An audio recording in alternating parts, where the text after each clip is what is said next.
विमल, बोलो जुबा केसरी, हर पल मनाओ केसरी त्योहार।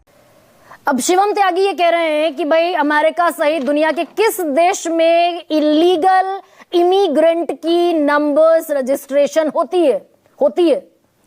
किरण रिजिजू, बीजेपी के बड़े नेता, 2016 में राज्यसभा में बताया था उन्होंने ऑफिशियल डेटा की भारत में 2 करोड़ घुसपैठिए हैं। ये अलहदा मसला है कि 2016 के बाद 2025 तक अभी इसके बाद कोई ऑफिशियल डेटा नहीं आया। अभी रुकिएगा शिवम। निवान भाई, दिल्ली में तो आपकी विदाई को 10 महीने हो गए। मैं सिंपली ये सवाल आपसे पूछ रही हूं कि कितने घुसपैठिए निकाले, कोई आंकड़ा है क्या आम आदमी पार्टी के पास? मैं तो कह रहा हूं, मैं आंकड़ा दे देता हूं आपको। मैं तो कह रहा हूं अगर शिवम त्यागी जी के चुटकुले को सच भी मान लिया जाए कि अमेरिका में नहीं रिकॉर्ड होता या कहीं और नहीं रिकॉर्ड होता, तो अमेरिका और कहीं और में इलेक्शन का सबसे बड़ा मुद्दा भी तो नहीं होता घुसपैठिया। वो अपने डेवलपमेंट पे वोट मांगते हैं। मुद्दा तो आप बनाते हो ना देश में सबसे बड़ा। और दिल्ली से कितने चले गए? आंकड़ा तो देश के हमारे देश में जो हमारी रूलिंग पार्टी है उसके अध्यक्ष ने पार्लियामेंट में दिया था।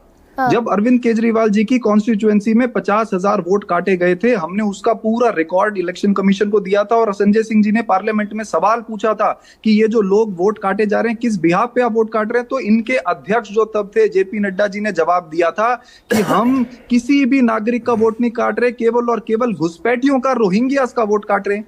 तो 50,000 वोट इन्होंने अरविंद केजरीवाल की कॉन्स्टिट्यूएंसी में काटे। 50,000 मतलब घुसपैठी और रोहिंग्या थे। कहां है वो आज बताओ आप? ये कितने डिपोर्ट हुए होंगे निवान? मैं तो आपसे, भाई विपक्षी दल आप है, आप सरकार को ट्रैक करते हैं, तो ये फरवरी से लेकर दिसंबर तक इनमें से अगर सिर्फ एक कॉन्स्टिट्यूएंसी से आप कह रहे हैं 50,000 काट दिए, कितने डिपोर्ट हो गए होंगे? है कोई आंकड़ा? ये तो रूलिंग पार्टी के प्रवक्ता बताएंगे जिनका मुद्दा है ये। इनको तो गाना चाहिए बंगला वहां पर वेस्ट बंगाल में जाके कि हमने दिल्ली के अंदर सेंटर बने हुए हैं दिल्ली में। निवान, आप रिपीट करेंगे? कितने डिटेंशन सेंटर बने हैं दिल्ली में?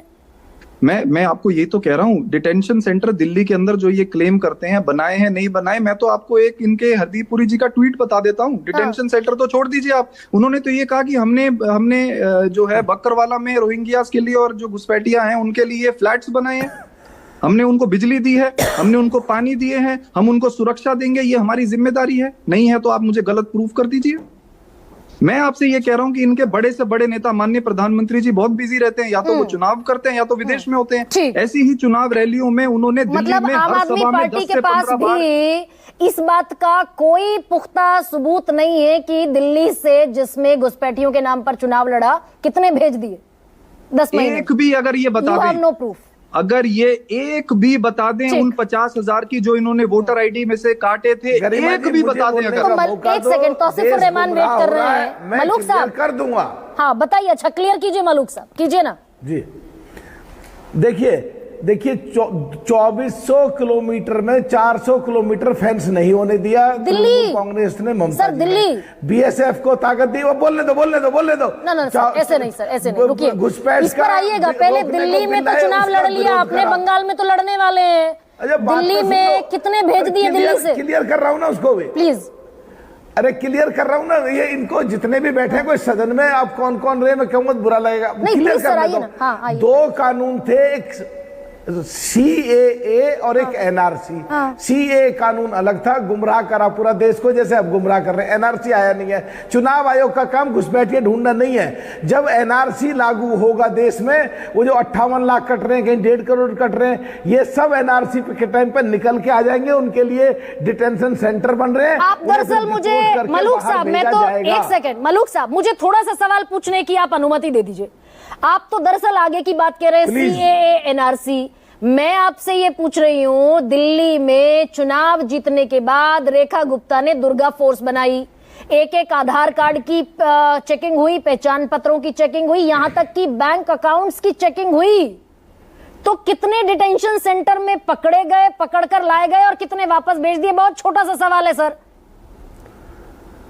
माफी चाहता हूं, समझने के लिए कंसंट्रेट करना पड़ेगा। मैं आगे की बात नहीं कर रहा, आधी 4 साल पीछे जब मैं एमपी था उसकी बात कर रहा हूं और आधी आगे की बात कर रहा हूं। सीएए कानून आ गया, एनआरसी आया नहीं है। एनआरसी जिस दिन आएगा इनकी छांट हो जाएगी। दिल्ली यानी दिल्ली में वो जो दिल्ली में जो दिल्ली पुलिस गली गली घूम रही थी, दिल्ली में दिल्ली पुलिस जो गली गली घूम रही थी, वो मजाक हो रहा था ना सर। वोटर है उसको वोटर को काटो। सर दिल्ली में दिल्ली पुलिस चुनाव जीतने के बाद जो गली गली घूम रही थी, मजाक हो रहा था ना मलूक साहब?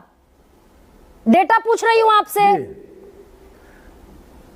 गरिमा जी मैं तो बहुत सीनियर पत्रकार कह रहा हूं आपको, प्लीज आप कंफ्यूज मत, देश कंफ्यूज होगा। 2 लाइन की बात है, 2 लाइन की। सीएए कानून अलग है, एनआरसी अलग है। चुनाव आयोग का वोटर बनाना, एसआईआर लागू करना अलग है। चुनाव आयोग का है कि जो एलिजिबल नहीं है वोटर काट दो। सीएए का विदेश के लोग जो हमारे देश में है। एनआरसी का है जो घुसपैठिए हैं उन्हें ढूंढ के बाहर निकालो। अरे भाई तो दिल्ली पुलिस, दुर्गा फोर्स, मैं उतना ही चिल्लाती हूँ फिर मैं आज मलूक साहब।